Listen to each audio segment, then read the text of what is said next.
తెలుగులో శతాబ్దాల గౌరవం, పట్టు పరంపరకు ప్రతీక, సంప్రదాయానికి శాశ్వత చిరునామా సఖీ. సుమన్ టీవీ ప్రేక్షకులకు నమస్కారం. ప్రస్తుతం మనతో పాటు ఉన్నారు ప్రముఖ ఆస్ట్రాలజర్ గోనుగుంట్ల సురేష్ బాబు గారు. ప్రతి మాసం కూడా మనం వారి ద్వారా రాశి ఫలాలని వింటూ ఉన్నాం, పరిహారాలు పాటిస్తూ ఉన్నాం. చాలా మెరుగైన రిజల్ట్స్ అయితే వస్తున్నాయి కదండి.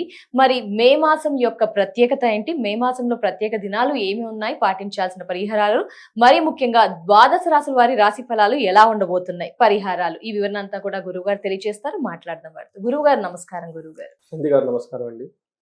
గురువు గారు, మరి మేకు అయితే ఎంటర్ అయిపోతూ ఉన్నాము. మరి చాలా మంది, మీరు గత 3 years నుంచి ట్రావెల్ చేస్తున్నారు సుమన్ టీవీలో, అందరూ ఎదురు చూస్తున్నారు మే మాసం ఎలా ఉండబోతుంది, వారికి ఇండివిజువల్ రాశిలు చెప్తూ ఉంటారు, ఏం పరిహారాలు పాటించాలి, మరి ముఖ్యంగా ఎండింగ్ లో చెప్తా అన్నారు.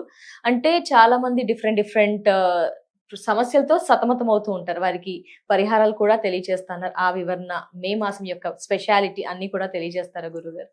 సో ముందుగా మనము స్వర్ణలక్ష్మి అమ్మవారికి ప్రార్థన చేసి ప్రతి ఒక్కళ్ళు చక్కగా హ్యాపీగా ఉండాలని చెప్పేసి మనం కోరుకుందాం. ఓం గం గణపతియే నమః. స్వర్ణలక్ష్మి నమస్తే అస్తు పరబ్రహ్మ స్వరూపిణి రాజ్యం దేహి ధనం దేహి సర్వకామాంచ దేహి మే. అన్ని రాసుల వారికి స్వర్ణలక్ష్మి అమ్మవారు ఎప్పుడు చక్కగా నవ్వుతూ ఆనందంగా ఉండే ఒక యోగాన్ని ఇవ్వాలని చెప్పేసి, అంతేకాకుండా అమ్మవారు ప్రతి ఒక్కరికి ఒక రాజ్యాధికారాన్ని, పవర్ని, అథారిటీని ఇవ్వాలని కోరుకుంటూ, ప్రతి ఒక్కరికి సమృద్ధిగా ధనాన్ని ఇవ్వాలని చెప్పేసి, వాళ్ళ ఇంటి నిండా ఎక్కడ పడితే అక్కడ ధనం విపరీతంగా ఉండాలని, అంతేకాకుండా సర్వకామార్థ సిద్ధి, వాళ్ళ మనసులో ఎలాంటి కోరికలు ఉన్నా కానీ ఆ మూమెంట్లో ఇమ్మీడియట్గా నెరవేరాలని చెప్పేసి అమ్మవారిని చక్కగా అందరం కలిసి ప్రార్థన చేసి, నేను కూడా స్పెషల్గా అందరి గురించి ప్రార్థన చేసి, ఇలాంటి అమ్మవారి యొక్క కరుణాకృప వాళ్ళ మీద బాగా ఉండాలని చెప్పేసి మనం కోరుకుందామండి. అయితే మనం ముందుగా మేమంత రాశి ఫలాలు చెప్పుకుంటున్నాం కాబట్టి, ఈ మాసంలో 3 ముఖ్యమైన 4 ఉన్నాయండి విశిష్టత, అవి తెలుసుకున్నాం. ఫస్ట్, ఇది వైశాఖ మాస పౌర్ణమితో స్టార్ట్ అవుతుంది, జ్యేష్ఠ మాస పౌర్ణమితో ఎండ్ అవుతుంది. అంటే 2 పౌర్ణిమల మధ్య ఈ టోటల్ మాసం ఉందని చెప్పుకోవాలి. అందులో ఫస్ట్ వచ్చేది బుద్ధ పూర్ణిమ అంటారు, గురు పూర్ణిమ అని అంటారు. ఆధ్యాత్మికంగా ఉండటానికి ఎంతో బాగా మంచి రోజు అని చెప్పుకోవాలి. అది ఒక విశిష్టత. అయితే రెండోది విశిష్టత ఏం చెప్తారంటే, హనుమత్ జయంతి కొన్ని ప్రాంతాల్లో చేస్తారు. కొన్ని ముఖ్యమైన రాసుల వాళ్ళు ఖచ్చితంగా దాన్ని జరుపుకోవడం చాలా చాలా ఇంపార్టెంట్, మిస్ చేసుకోవద్దండి.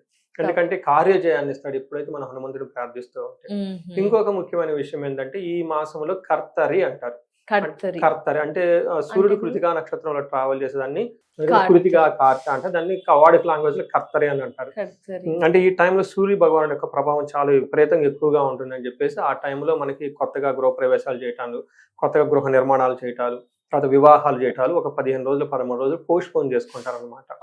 సో అందుకని కొన్ని ముహూర్తానికి పనికిరా, అయితే ఆధ్యాత్మిక సంబంధించిన కార్యక్రమాలు మాత్రం అయితే చక్కగా చేసుకోవచ్చు అని చెప్పుకోవచ్చు. ఇందులో ఇంకొక ముఖ్యమైన విషయం ఏంటంటే, ఈ మాసంలో 4 గ్రహాలు మారుతూ ఉన్నాయండి.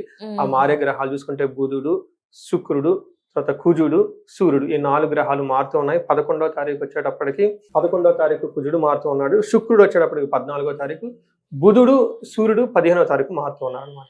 ఈ యొక్క 4 గ్రహాల మార్పు వల్ల 12 రాశుల వరకు ఎలా ఉందో మనం తెలుసుకుందాం. గురువు గారు, మరి మే మాసంలో మిథున్ రాశి వారికి గ్రహాల మార్పు వల్ల ఎలాంటి ఫలితాలు, నక్షత్రాల ప్రభావం ఏ విధంగా ఉండబోతుంది, పాటించాల్సిన పరిహారాలు ఏంటి తెలియజేస్తారా గురువు గారు?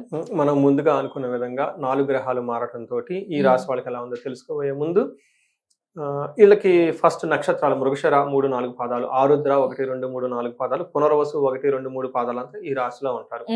పేరు బలం చూసుకుంటే కా, కీ, కు, ఖం, జ్ఞ, చ, కే, కో, హ అన్న లెటర్స్ కూడా ఇందులో ఉంటారు.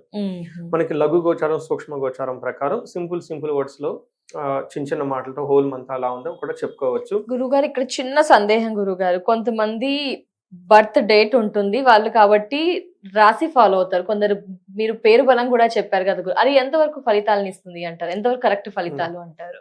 మనకి ఎప్పుడు జన్మ నక్షత్రము, జన్మ రాశి ఇంపార్టెంట్ అండి. అది జన్మ నక్షత్రం, అవును, దాని ద్వారా హోల్ లైఫ్ ఎలా ఉందో మనం తెలుసుకోవచ్చు. టోటల్ వాళ్ళ ఇండివిడ్యువల్ సోల్ జర్నీ అంటారు. వాళ్ళు ఈ భూమి మీదకి ఎందుకు వచ్చారు, ఈ భూమి మీద ఎలాంటి ఎక్స్పీరియన్స్ అవుతారు, ఈ భూమి నుంచి ఎలా ఎగ్జిట్ అయిపోతారు, వాళ్ళు ఇంటర్నల్ గా ఎలా ఉన్నారు అని టోటల్ వాళ్ళ లైఫ్ గురించి తెలిసిపోతుంది. ఇది యాక్చువల్ గా ఇంపార్టెంట్ అనమాట. ఈవెన్ గోచారం మంత్లీ రిపోర్ట్ రాసి అది కరెక్ట్ గా మ్యాచ్ అవుతుంది. రెండోది పేరు బలం, అది లేదు అన్నప్పుడు ఆల్టర్నేటివ్ ఏం చెప్పారంటే, పెద్దవాళ్ళు పేరు బలం ప్రకారం చూసుకోమంటారు.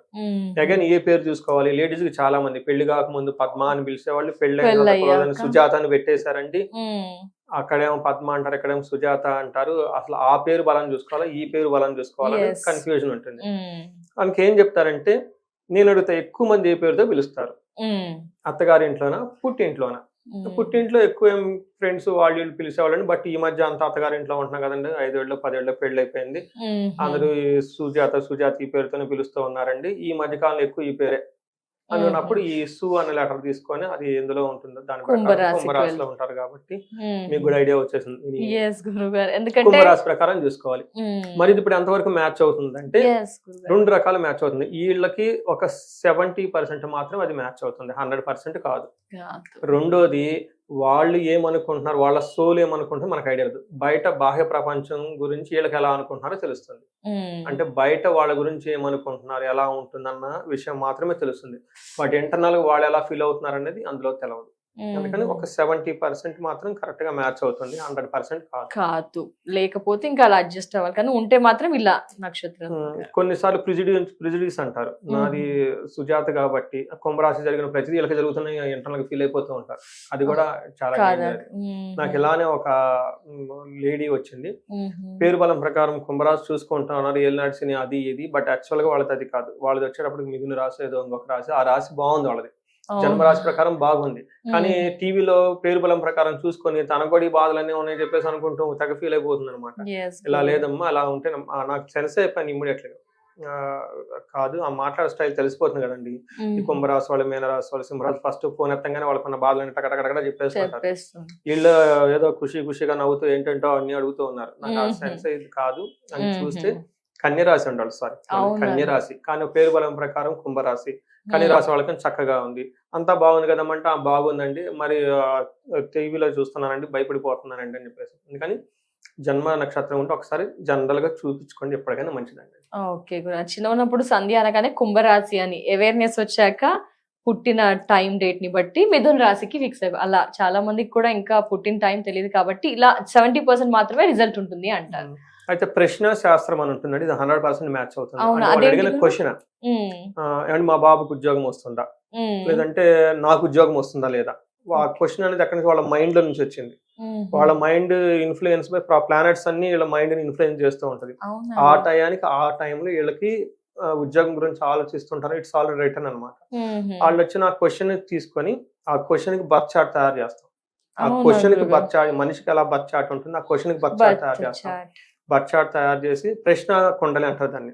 జన్మ కొండలి అంటే మనుషులది, ప్రశ్న ప్రశ్నల కొండలు అంటారు. ఆ కొండలను తీసుకొని అది దేని గురించి, ఆ యొక్క క్వశ్చన్ ఏంటి, ఉద్యోగం గురించి, లగ్నం నుంచి 10th house చూసుకొని ఇలా ప్రశ్న చార్ట్ చూస్తే 100% మ్యాచ్ అవుతుంది. అంటే ఈ రాశి ఉన్న కంటే అది ఇంకా మెరుగైన ఫలితాలు ఇస్తుంది. చాలా అక్యురేట్ అది. అవునా, నా స్పెషలైజేషన్ ప్రశ్న చార్ట్. మీ దగ్గర మీరు స్పెషల్ గా ఒకవేళ ఇండివిజువల్ వస్తే చెప్తారా గురుగారు? అవునండి, నేను చంద్రబాబు నాయుడు గారు అప్పుడు అరెస్ట్ అయినప్పుడు వాళ్ళ బర్త్ చార్ట్ నా దగ్గర లేదు. నాకు వచ్చిన ఫోన్ కాల్ ని బట్టేసి వేరే వాళ్ళు అడిగారు, ఆ బర్త్ చార్ట్ ప్రశ్న కొండలు పెట్టేసి ఆ ప్రిడిక్షన్ చేయడం జరిగింది. అది బాగా వైరల్ కూడా అయింది. అవునా గురుగారు? సో అలా ప్రశ్న శాస్త్రం చాలా పవర్ఫుల్ అండి, చాలా పవర్ఫుల్ అండి. ఎవరిదైనా వాళ్ళ డేట్ ఆఫ్ బర్త్ లేకపోతే ఈ విధంగా కూడా అప్రోచ్ అవ్వచ్చు, మిమ్మల్ని అయినా బయట జనరల్ గా తెలుసుకోవాలి అనుకున్నా. దానికి ఒక ప్రొసీజర్ ఉంటుంది, దేవుణ్ణి స్మరించుకొని నాకు జ్యోతిష్కులను అప్రోచ్ అవుతున్నాను, ఈ ప్రశ్నకు నాకు సమాధానం కావాలని వాళ్ళ ఇష్టమైన దైవాన్ని ప్రార్థన చేసుకుని అడిగితే మంచి ముహూర్తం చూసుకొని రావాలి, ఎలా పడితే అలాగా. అమావాస్య రోజు వచ్చి కొంతమంది అమావాస్య రోజు కాల్ చేస్తారు, పని కాదు వెంటనే చెప్పేస్తారు.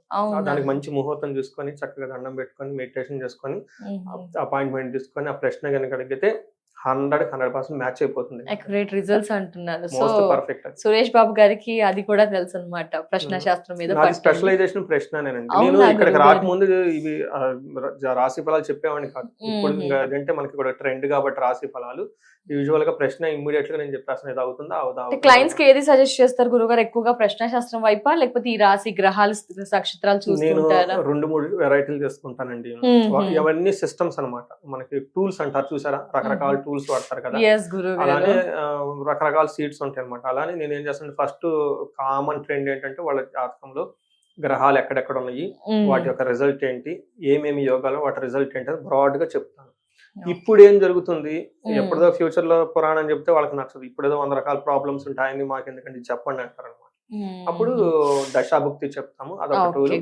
ఆ తర్వాత వాళ్ళు క్వశ్చన్ అడుగుతారు, దాన్ని బట్టి మాకు జాబ్ ఎప్పుడు వస్తుందో లేదనేది అప్పుడు ప్రశ్న చార్ట్ చేస్తాము. తీసేసి మళ్ళా ఇందులో వర్ష ఫలితం అన్నది బర్త్ డేట్ నుంచి బర్త్ డేట్ వరకు దాంట్లో ఎలా సింక్ అవుతుంది, అలా 2-3 టూల్స్ ని కంబైన్ చేసుకొని చెప్తాం. బట్ మోస్ట్ రిలయబుల్ ఇస్ ప్రశ్న అండి. ప్రశ్న ఎస్ అంటే ఎస్, నో అంటే నో, అందులో లేనే లేదు. సో ఈ విధమైన మార్గం ద్వారా కూడా మిమ్మల్ని అప్రోచ్ అవ్వచ్చు. చాలా మందికి ఇంట్రెస్ట్ ఉంటుంది కదా గురువు గారు.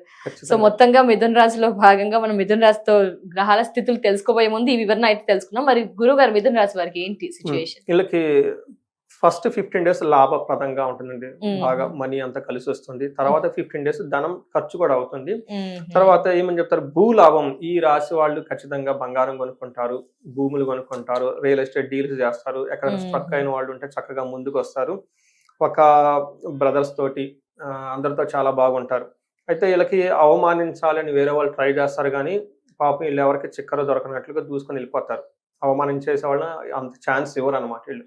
తర్వాత అఖిల విషయ భోగం. అన్ని విషయాలు చాలా చక్కగా కంఫర్టబుల్ గా హ్యాపీగా ఖుషీగా ఉంటారు. ఒక మంచి మంత్ అయితే చెప్పుకోవాలి.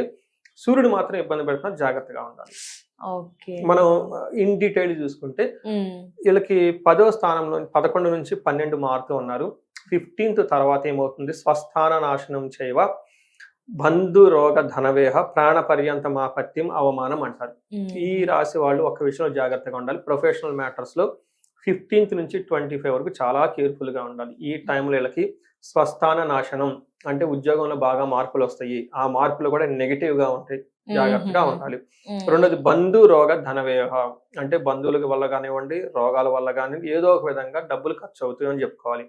ప్రాణ పర్యంత మాపత్యం, అయ్యో ప్రాణం పోయేంతగా సిచ్యువేషన్ ఉంటుంది. అవమానం జరుగుతుంది. చూడండి, ఎప్పుడైతే బాగా మంచిగా ఉన్న జాబ్ పోతే ఏమనుకుంటారంటే వీళ్ళు టాలెంట్ లాగా జాబ్ పోయింది అనుకుంటారు. లే ఆఫ్లు గివ్ ఆఫ్లు అన్ని జనాలకు అర్థం కావు. వాళ్ళకి అర్థం, మనకు అర్థం అవుతుంది లే ఆఫ్. అందుకని చెప్పేసి నేను అది సిచ్యువేషన్ ఫేస్ చేశాను. లే ఆఫ్ లో పోయిందంటే ఇంకా నువ్వే మనిషి అంటే లేదనుకుంటారు అనమాట. అది లే ఆఫ్ అనేది ఇట్స్ మ్యాసివ్ గా తీసేస్తూ ఉంటుంది, దానికి ఎవరైనా చేసేది ఏమి ఉండదు. అలానే వీళ్ళకి ఒక హ్యాపీ న్యూస్ ఏంటంటే వీళ్ళకి రోగాలు అయితే రావు, శత్రువులు వీళ్ళనేమి చేయలేరు. అయితే ఉద్యోగరీత్యా మిథున రాశి వారు May 15th తర్వాత నుంచి జాగ్రత్తగా ఉండాలి. 10 days జాగ్రత్త. 10 days. ఆ తర్వాత కామన్ గా ఉంటుంది. తర్వాత వీళ్ళకి కుజుడు చాలా సపోర్ట్ చేస్తున్నాడండి. అంటే సూర్యుడు ఇబ్బంది పెడుతున్నా కుజుడు వీళ్ళకి ఏమంటారు, డేర్ డీవిల్ లాగా చేసేస్తారు అనమాట. వీళ్ళని ఏం చేస్తారంటే కుజుడు వల్ల ఆరోగ్యం అర్ధలాభం. కుజుడు వీళ్ళకి 45 రోజుల పాటు చక్కగా మంచి యోగతనిస్తూ ఉన్నారు. 11వ ప్లేస్ లో కుజుడు అద్భుతాన్ని ఇస్తారని చెప్పుకోవాలి. చాలా చాలా స్ట్రాంగ్ గా ఉంటారు. ఏ విధంగా, ఆరోగ్యం బాగుంటుంది, అర్ధలాభం ధనం బాగుంటుంది, సంతోషం ఉంటారు, వస్త్రలాభ చక్కగా నీట్ గా బట్టలు వేసేసుకుంటారు, యత్న కార్యానుకూలత్వం. వాళ్ళు ఏదైనా అపాయింట్మెంట్ పెడితే క్లయింట్ వచ్చి కూర్చొని మాట్లాడాల్సిందే, ఏం ఉండదు, ధైర్యంగా ఉంటారు. ఏకాదశి అనుకున్న పనులను చక్కగా చేసుకుంటూ ఉంటారని చెప్తారు. అయితే వీళ్ళకి మనీ వస్తుంది, సక్సెస్ఫుల్ గా ఉంటారు. అయితే ఇక్కడ ఒక్క విషయం గమనించుకోవాలి, ఈ రాశి వాళ్ళు వీళ్ళు కూడబెట్టుకున్న ధనాన్ని కోల్పోయే అవకాశం ఎక్కువ ఉంటుంది. అంటే వీళ్ళు సేవింగ్స్ ఏమైనా ఉంటే సేవింగ్స్ పోయే అవకాశం ఎక్కువ ఉంటుంది ఈ టైంలో. లేదంటే ఆన్లైన్ లో డీల్స్ చేసే వాళ్ళకి సడన్ గా డబ్బులు పట్టడం ఇవన్నీ జరుగుతూ ఉంటుంది. కొంచెం జాగ్రత్తగా ఉండాలి. అందులో బంగారం కొనుక్కునే అవకాశం ఉంటుంది, బంగారం పోగొట్టుకునే అవకాశం కూడా ఉంది. కేర్ఫుల్ గా ఉండండి. కాబట్టి మిథున రాశి వారు చాలా జాగ్రత్తగా ఉండాలి. అయితే వీళ్ళకి శుక్రుడు అగైన్ చాలా మంచి చేస్తూ ఉన్నారండి. అంటే మనకు సూర్యుడు ఇబ్బంది పెడుతున్నా మిగతా గ్రహాలన్నీ సపోర్ట్ ఇవ్వటం తోటి వీళ్ళకి దాదాపు ఒక 75-80% బాగుంది. ఒక బెస్ట్ టైం అని చెప్పుకోవాలి. ఈవెన్ మిథున రాశి వాళ్ళకి టోటల్ 2026 బాగుంది. పెద్దగా ఇబ్బంది పెట్టేది అయితే ఏమీ ఉండదు. శుక్రుడు వీళ్ళకి ఫస్ట్ హౌస్ లో ఉండటం అర్ధలాభాచ అంటే ఏమవుతుంది, ధనం ప్రకారంగా చాలా బాగుంటుంది. పరస్త్రీ సంగమం తథా అంటారు. అంటే లేడీస్ వాళ్ళు ఎవరిని ఉంటే ఆఫీసులో కొలీగ్స్ లో బయట వాళ్ళు ఎవరిని ఇబ్బందులు పెడుతూ ఉంటే వాళ్ళ నుంచి మంచి సపోర్ట్ వస్తుంది. ఇన్ కేసు లేడీస్ అయితే జెంట్స్ నుంచి మంచి సపోర్ట్ వీళ్ళకి వస్తుంది. యత్న కార్య లాభాశాత్ అంటే ఏదైనా కనుక ఎఫర్ట్ పెడితే మంచి రిజల్ట్ వస్తుంది అని చెప్పుకోవచ్చు. ఓవరాల్ గా కంఫర్టబుల్ గా చక్కగా హ్యాపీగా ఉండొచ్చు. మెజారిటీ ఆఫ్ ప్లానెట్స్ వీళ్ళకి అనుకూలంగా ఉన్నాయి. ఒక జాబ్ విషయంలో మాత్రం జాగ్రత్తగా ఉంటే సరిపోతుంది. మిగతా వాళ్ళు అవమానించాలని ఎవరైనా అనుకుంటే వీళ్ళు అవమానం నుంచి బయటకు వచ్చేస్తారు సక్సెస్ఫుల్ గా అని చెప్పుకోవచ్చు. గ్రహాల పరంగా అయితే సూపర్ గా అనిపిస్తుంది గురుగారు. మిథున రాశి వారికి మే నెలలో నక్షత్రాల పరంగా ఏంటి వీళ్ళ రిజల్ట్ ఎలా ఉంది? నక్షత్రం మృగశిర, ఆరుద్ర, పునర్వసు నక్షత్రాలు. ఇందులో మృగశిర నక్షత్రాలు ఫస్ట్ క్షేమము, సౌఖ్యము చాలు కదండి. ఫస్ట్ పాజిటివ్ నోట్, సౌఖ్యంగా ఉంటుంటారు, మంచి చక్కగా ఫుడ్ తింటారు, మాసం అంతా లాభప్రదంగా ఉంటుంది. ఛాలెంజ్ చూసుకుంటే వీళ్ళకి శుక్రుని వల్ల లేదంటే సూర్యుని వల్ల మృత్యు భయము అని చెప్తారు. ఏదో ఒకటి ఏదో టెన్షన్ పడిపోతూ ఉంటారు, ఫ్యూచర్ గురించి ఆలోచిస్తూ ఉంటారు, ప్రోగ్రెస్ ఉంటుందా లేదా అని దిగులు పడుతూ ఉండే అవకాశం ఉంటుంది. తర్వాత ఆరుద్ర నక్షత్రం వాళ్ళకి సౌఖ్యంగా ఉంటారు, ఫారిన్ రిలేటెడ్ లేదంటే అవుట్ స్టేషన్ లేదంటే వెకేషన్కి వెళ్ళే అవకాశం ఎక్కువగా ఉంటుంది వాళ్ళకి. ఈ టైంలో క్షేమంగా ఉంటారు, చక్కగా ఫుడ్ విషయంలో బ్రహ్మాండంగా ఉంటారు, లాభప్రదంగా కూడా ఉంటుంది. వీళ్ళకి మంత్ ఎండ్లో ఫ్యూచర్ గురించి బాగా టెన్షన్ పడుతూ ఉంటారు. తర్వాత పునర్వసు నక్షత్రం వాళ్ళకి క్షేమము, పరవాసము, సౌఖ్యము. వీళ్ళకి దేహ పీడనము, నాశనము, అతి భయము. ఈ నక్షత్రం వాళ్ళు ఊరుకూరికి టెన్షన్ పడిపోతూ ఉంటారు, ఏమవుతుందా అని. టెన్షన్ పడిన అవసరం లేదు, అంతా మీకు అనుకూలంగానే ఉంటుందని గమనించుకోవాలి. ఆరుద్ర పునర్వసు నక్షత్రం వాళ్ళకి సుఖ నాశనం, కొంచెం కష్టంతో పని అవుతుంది. సో నక్షత్రాల పరంగా కూడా బాగుంది అని అనిపిస్తుంది గురుగారు. కాకపోతే ఒక ఉద్యోగ రీత్యా కొంచెం ఇబ్బంది అని చెప్పారు కదా, దానికి సంబంధించి ఏమైనా పరిహారం కానీ ఇంకా ఏం పరిహారాలు మిథున రాశి వారు పాటించాలి? ఇప్పుడు ఏమవుతుందంటేనండి, ఇందులో మనం చెప్పుకుంటే దాదాపు ఒక 80% బాగుంది, ఒక 20% ఇబ్బందిగా ఉంది. ఇది కూడా మనకి ప్రొఫెషన్ అని చెప్పుకున్నాం. అయితే ఇది ఇంతటితో ఆగి మనకి కంక్లూజన్కి వచ్చేసి కామెంట్లు పెడతాం కాదు. అది ఎవ్రీబడి డస్ ఇట్. చాలా మంది మా రాసి వాళ్ళకి ఎప్పుడు బాగుంది ఇలా చెప్పి అలా ఇండివిజువల్ జాతకం చూపించుకోమని నేను చాలా సార్లు చెప్తూ ఉంటాను. ఒక 30% మాత్రమే ఐడియా వస్తుంది. ఇండివిజువల్ జాతకంలో వాళ్ళ దశాభుక్తులు బాగుంటే బ్రహ్మాండంగా చూసుకుని వెళ్ళిపోతారు. ఇండివిజువల్ గా వాళ్ళకి దీర్ఘకాలికంగా దశలు అంతర్దశలు సరిగా లేవు అనుకోండి, ఇవి ఎలా ఉన్నా కానీ ప్రాబ్లం ఎక్కువ అవుతుంది. ఈ టైంలో ఇండివిజువల్ రాశి దాంట్లో ఏమైనా దోషాలు శాపాలు ఉంటే దీనికి అది యాడ్ అయ్యి ఇంకా ప్రాబ్లం అవుతుంది. కానీ వీళ్ళకి ఎక్కడైనా బాగలేదు, టెన్షన్ గా ఉంది, మేము సెన్స్ అవుతున్నాం అనుకున్నప్పుడు ఇమ్మీడియట్ గా ఒకసారి అపాయింట్మెంట్ తీసుకుని జాతక చక్రం చూపించుకొని పరిహారాలు చేసుకుంటే చాలా బాగుంటుంది. నేను ఒకళ్ళు ఇట్లానే లే ఆఫ్ అని చెప్పేసి డిస్కషన్ జరుపుకుంటున్నారు. ఇప్పుడు మేలో లే ఆఫ్స్ అని వాళ్ళకి అమెరికాలో 2-3 months ముందు నుంచే ఇది వస్తుంది నోటిఫికేషన్ లాగా. వచ్చేసిన తర్వాత ఇమ్మీడియట్ గా వాళ్ళు సెన్సేప్ అయ్యేసి ఏమండి ఇలా ఉన్నామండి, మరి మాకు ప్రాబ్లం గా ఉంది, ఏం చేయాలి? నేను చూస్తే పర్సనల్ జాతకం చాలా టఫ్ గా ఉంది, ఎనివే గ్రహస్థితి అనుకూలంగా లేదు గోచార రీత్యా. నేను ఇమ్మీడియట్ గా కొన్ని పరిహారాలు అవన్నీ చేసుకున్నారు. ఇంట్రెస్టింగ్ అండి, వాళ్ళ టీంలో 12 మంది 13 మంది ఉంటే అందరూ వెళ్ళిపోయారు, ఏం ఒక్క లేదు. అవునా గురు, అలా చెప్పిన నోటీస్ తెలిసిన వాళ్ళు ఇమ్మీడియట్ గా మన సెన్స్ అయ్యి పరిహారాలు చేసేసుకోవాలండి. ఇంకొకటి విచిత్ర విశేషం ఏంటంటే మళ్ళీ మెసేజ్ పెట్టారు, లే ఆఫ్ అయిపోయి అందరూ వెళ్ళిపోయారు, వీళ్ళు ఒక్కళ్ళే ఉన్నారు. వీళ్ళకి ఆ లే ఆఫ్ టైంలో ఏమో కూడా పోతుందనే ఉద్దేశంతో వేరే జాబులకు అప్లై చేస్తే 15 days కి మళ్ళీ జాబ్ వచ్చేసింది, వేరే దగ్గర వచ్చేసింది. ఇది జాబ్ ఉంది. మళ్ళీ నాకు ఫోన్ చేసి ఏమంటే అది ఉంటే అంటే ఏంటండి అని. ఉన్నదాన్ని చక్కగా మీరు కంటిన్యూ అవ్వండి, టెన్షన్ ఏం కాదు, మిమ్మల్ని జాబ్ లోంచి తీసేసే వాళ్ళు ఎవరు ఉండరని చెప్పేసి చెప్పడం. ఇది ఎలా జరుగుతుందంటే ఇట్స్ రిటర్న్ వాళ్ళ జాతకంలో ఉంది కాబట్టి ఒకసారి జాతక చక్రం చూపించుకుంటే బాగుంటుంది. చూసారా గురుగారు, అంటే క్లియర్ అయింది, ఒక బ్లాకేజ్ క్లియర్ అయినట్టే. అసలు లే ఆఫ్ దాకా వెళ్ళి మళ్ళీ రిటర్న్ వెళ్ళి మళ్ళీ ఇంకో గుడ్ ఆప్షన్ వచ్చింది అంటే ఎవ్రీథింగ్ ఈస్ క్లియర్డ్. డెఫినెట్లీ గురువు గారు. సో ఇది అంటారు మిథున రాశి వారి రాశి వివరణ అండ్ గ్రహాలు నక్షత్రాల పరంగా ఇలా పరిహారాలు ఇండివిజువల్ గా చూపించుకుంటే ఇంకాస్త మంచి మెరుగైన రిజల్ట్స్ ఉంటాయి. ఏవైనా ఇబ్బందులు ఉన్నా కూడా క్లియర్ అవుతాయి. లైక్ హస్బెండ్ వైఫ్స్ ఇష్యూస్ ఉన్నా కూడా అవన్నీ కూడా ఇవన్నీ జాతక రీత్యా సాల్వ్ అవుతాయా గురువు గారు? ఎందుకంటే ఇప్పుడు మనము జస్ట్ జాబ్ విషయంలోనే అంత మంచి రిజల్ట్స్ ఉన్నాయి. మరి హస్బెండ్స్ వైఫ్స్ చాలా మంది ఈ రాశి అని కాదు వివిధ రాశుల వాళ్లకు ఫైటింగ్స్ అవుతున్నాయి ప్రెసెంట్ సిచ్యుయేషన్ లో, వారికి కూడా డెఫినెట్ గా రిజల్ట్స్ క్లియర్ అవుతాయి. ఉన్నాయి 4 ప్రాబ్లంలు అండి, ఎక్కువ ప్రాబ్లం లేవు. ధర్మము అంటే ఉద్యోగం ఉంటుందా పోతుందా, మంచిగా నాకు నచ్చిన జాబ్ ఉందా లేదా, అదంతా ధర్మం. రెండోది అర్థం, డబ్బు వస్తుందా, గుర్తింపు వస్తుందా, ఇదంతా కామం, నాకు అది కావాలి ఇది కావాలి, ఈ కార్లో ఆ బంగ్లాలు, ఈ ఎంజాయ్మెంట్ ఆ ఎంజాయ్మెంట్. ఇదంతా అయిపోయిన తర్వాత లాస్ట్ లో నాకు మనశ్శాంతి లేదు, మనశ్శాంతి ఉందా, నవ్వుతూ ఉండాలి, దానికి ఏదైనా మార్గం చెప్పండి అని. మనశ్శాంతి అనేది పెళ్లి అవ్వచ్చు, ఉద్యోగం అవ్వచ్చు, పిల్లల విషయంలో మోక్షం లేకపోతే అంత హ్యాపీనెస్ ఉండదు అనమాట. అందుకని చెప్పి మోక్షం వచ్చిన తర్వాత వర్క్ చేస్తే ప్రతిదీ ఆనందం అంట. త్యాగరాజు గారు ఎవరో క్వశ్చన్ అడుగుతూ ఉంటారు, త్యాగరాజు గారు అంత గొప్ప పాటలు ఎందుకు రాశారండి, ఈ పాటలన్నీ రాయటం వల్ల ఆయనకు మోక్షం వచ్చిందని అడుగుతారు. కాదు, ఆయనకు మోక్షం వచ్చిన తర్వాత పాటలు రాయటం వల్ల ఆయన అందుకని చెప్పేసి ఎప్పుడు మనం మోక్షం చాలా ఇంపార్టెంట్ అండి. చాలా ఎర్లీలో అంటే మోక్షం అంటే మనం చనిపోవటం, రిలాక్స్ అవ్వడం, దాని నుంచి దూరంగా ఐసీలో ఉండటం అనుకుంటారు మోక్షం అంటే. అలా కాదు, ఐసీలో ఉండటం కాదండి. మైండ్ సెట్ ప్రతిదానికి చెల్లించకుండా ఫిక్స్డ్ గా ఉండి ఆనందంగా ప్రతిదాన్ని మూమెంట్ ఎంజాయ్ చేయగల ఒక కెపాసిటీని మోక్షం అంటారు. అలా చేసుకుంటూ పోతే ఎంత చెత్త పని అయినా ఇల్లు చేయటం వల్ల ఉత్సాహం అయిపోతుంది, ప్రతిదాని సూపర్ గా ఉంటారు. ఎనర్జెటిక్ గా అదే కదా మోక్షం అంటే. ఎస్ గురువు గారు, లైక్ ఫ్రీ బర్డ్, ఏదైనా సాధించగలను, చెయ్యాలి అనే తపన, మోక్షం ఉంటేనే మనసులో కంటెంట్మెంట్, తృప్తి ఉండేసి ఎనర్జెటిక్ గా మంచి సాధించుకుంటూ వెళ్ళిపోతూ ఉంటే ఆ పనిలో దోషం ఉండదు, వాళ్ళలో దోషం ఉండదు, భక్తిగా చేసుకుంటూ వెళ్ళిపోతూ ఉంటే వాళ్ళ చుట్టూ ఉన్న 10 మందిని వీళ్ళు జస్ట్ వాళ్ళ ప్రెజెన్స్, వాళ్ళ మాటలతోనే బతికించేస్తారు వీళ్ళు.